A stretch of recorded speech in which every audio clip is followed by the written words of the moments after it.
Right. Well, I see.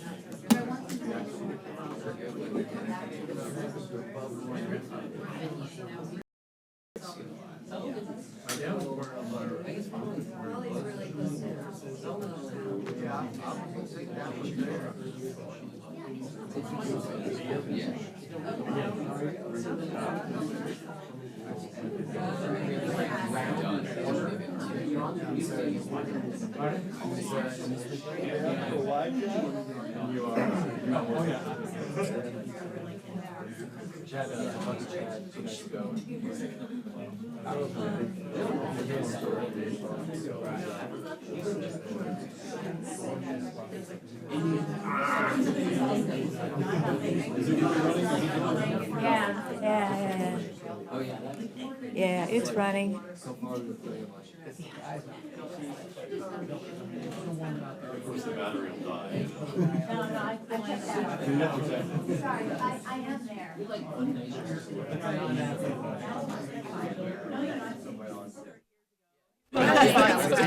And nothing.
won Carolina, and then he lost in Indiana by like 10 votes. And then Boehner, right, my Chicago kept holding his votes. And he had some great name like Lonnie L. Jackson Sr. Yeah. And it was like, and it's about one. Still have not gotten the full count. I remember that.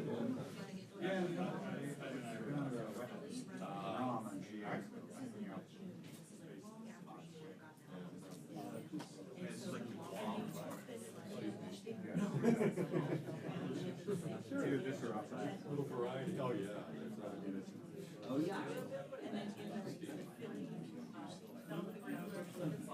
And then the shot, it had to be shot. There were 7 bells, 12 bells. That's a career accomplishment for you, Paul. They put the person that was shot. Yeah, but to be a real name mentioned by the sex symbol of the 80s and John Kerry's girlfriend. Who's that? Morgan Fairchild. She's like an aggressive political tweet. I haven't had my health for your child story. We're off. You probably shouldn't say that out loud. I was going to say, I want to remind everyone, Lenny.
Morning, everyone.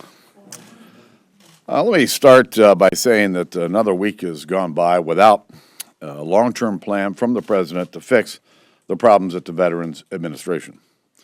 Recently, the VA admitted to Congress it spends billions of taxpayer dollars on care with no contracts. Really? No contracts? And the agency has no intention of changing this. So we keep passing reforms, but only the administration can make the culture change that's necessary from within. Here in the House, it's another big week for the people's priorities. We voted to make internet access tax-free permanently, protecting jobs and opportunity. We passed more reforms to rein in red tape on America's farmers. And today we'll pass a defense bill that gives our troops the resources they need and the pay raises that they deserve. For their part, Washington Democrats are doing all they can to block this pay raise for our troops. Their plan is to block, filibuster, veto everything, starting with a pay raise for our troops in order to extract more funding for the IRS and the EPA. Now, if they don't get what they want, Democrats appear willing to shut down the government. What this comes down to is real simple. Do Democrats support our troops or don't they? Do Democrats put our troops first or do they put the IRS and the EPA first? Because on one hand right now, we've got the president saying he doesn't have a strategy to defeat the grave threat from ISIL, and on the other hand, we have his party holding up funding for our troops and their mission. So whatever game the Democrats are playing, it's dangerous, and frankly, it ought to stop. Another area where Republicans are leading is when it comes to free trade. We've worked to address the concerns of members on both sides of the aisle, and we've accepted both substantive and procedural changes proposed by House Democrats. This vote's about doing what's right for the country. It's about China out there writing the rules for the global economy, and if we stay on the sidelines, our allies will gravitate back towards China, away from us and away from our workers. So we're doing our part to pass trade promotion authority, and I'm hopeful that our friends on the other side of the aisle will do theirs. If we work together, it'll be a big win for American jobs and American leadership. I'm wondering if you could talk about TAA a little bit. How much support do Democrats need to give you guys to get that across the finish line? We'll do our part, and I hope they'll do their part. What is your part? Could you give a sense of the level? I'm not the whip, so I don't do numbers. I wouldn't know. On defense for a second, there's an argument to be made, Democrats seem to be making it pretty aggressively, that basically this is undercutting the caps that were agreed to in the 2011 BCA. And certainly, it looks like we're going to be heading into a discussion in the fall about what to do with those caps. They've mostly held for the last couple of years, but this seems to be basically the beginning of an unraveling of those. And I'm curious as to who's to blame for that. You guys or the president? The budget caps were put in place, was an agreement between the president and myself and ratified by the Congress. And those budget caps have been in place and they've worked. It's one reason why the deficit is half of what it was 5 years ago. Having said that, the president asked for more money for defense. And in this bill, we provide the president with exactly what he asked for our troops. He doesn't like the way we did it. All right, what's his plan? We have passed bill after bill over the last 3 or 4 years to help replace part of the sequester. It never went anywhere in the Democrat-controlled Senate. And so if they want to change the caps, where's the discussion to do it? Where's their plan? They don't have a plan. We do, and we put ours forward. Speaker Boehner, are you confident that this trade bill will pass, TPA will pass? Listen, I'm encouraged. We've had good discussions this week on a bipartisan basis. We've addressed the concerns raised by our members and, frankly, by the Democrat members of the House. And we're going to continue to work to try to get there. Will you guarantee it by the end of the month? I'm not in the guaranteeing business. We're working hard to get there. Chuck. Mr. Speaker, by all accounts, at least 20 Democrats will vote for TPA. That would let you lose as many as 48 Republicans. Given this is such an important priority for you and your team, isn't it reasonable to think that Republicans could hold their losses to that? Well, it would be reasonable, but it's not. All right? I wish it was that easy. Listen, after the unions locked down most of the Democrats, they turned their fire on conservative Republican households and shoving mail into these districts, raising other concerns from the right. And so we've got members on both sides of the aisle who've got concerns about this, and we've been working our way through this process, and I feel good about it. Yes, sir. Thank you. Mr. Speaker, have you spoken with the President in the last few days about this trade bill, and are you satisfied with the efforts he's making to pass it? I have talked to the President. I know he's working at this, and I hope his efforts are successful. What's your reaction to the President's plan to send 450 more troops to Iraq for training purposes? Is this a PR move, or do you think it'll really help? I think it's a step in the right direction, but it's a tactical move because there are needs in that part of Iraq. But what's still lacking is an overarching strategy to deal with it. And I've outlined what I think an overarching strategy looks like, and I'm hopeful we'll see one. Mr. Speaker, let's go back to the trade bill for a second and the secrecy that some of the critics are essentially talking. There is no trade bill. Well, essentially, this what is being agreed upon. You have Mr. Ryan who's saying that once it's agreed upon, it'll be made public, it'll be made declassified. And you had the Republicans back in 2009 who were essentially making fun of Speaker Pelosi about the Obamacare bill. Can you talk about that? Saying that, you know, once it passes, then people can actually see what's in it. There's a trade negotiation going on. And like any other negotiation that goes on, you don't want to air out, what everybody's positions are. But that's not what we're voting on. By passing trade promotion authority, will actually give Congress more openness, more involvement in what the trade agreement may look like if we ever get one, and goalpost along the way. And so if, in fact, there's going to be a trade agreement with the Asians or a trade agreement with the Europeans, Trade Promotion Authority allows us, in here in the Congress, to outline what those goalposts should be, what the objectives should be, and gives us a part in helping advise the administration in the development of our position and in those discussions. Without Trade Promotion Authority, we're never going to know what's there. Mr. Speaker, you said that the caps have held well and that the president doesn't have a plan. In fact, the caps have not held well. There was a deal between Patty Murray and Paul Ryan to lift the caps the last 2 years, and the president asked for higher caps on both domestic and defense. So what he wants is for you to sit down with him and start budget negotiations again. Will you do that? He hasn't asked. He hasn't asked. It's as simple as that. We've got a plan. We've got a plan that gives him what he wants for defense and keeps the caps in place. And if he wants to have a budget negotiation, all he has to do is ask. I'm a pretty reasonable guy. Do you believe you have enough votes from both Democrats and Republicans to pass both TPA and TAA? And can you describe, I guess, how you feel about the votes on TPA? Do you believe you're in striking distance? Do you believe you have a cushion? I'm not the whip, so I don't do vote counts, but we're working toward passage of both of these. Last question. What would you identify as the outstanding issues that you have right now with Leader Pelosi? She has recently addressed concerns about public sector workers not being able to receive aid through TAA.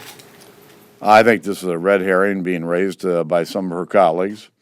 I don't understand where public workers would fall into trade adjustment assistance in any way, shape,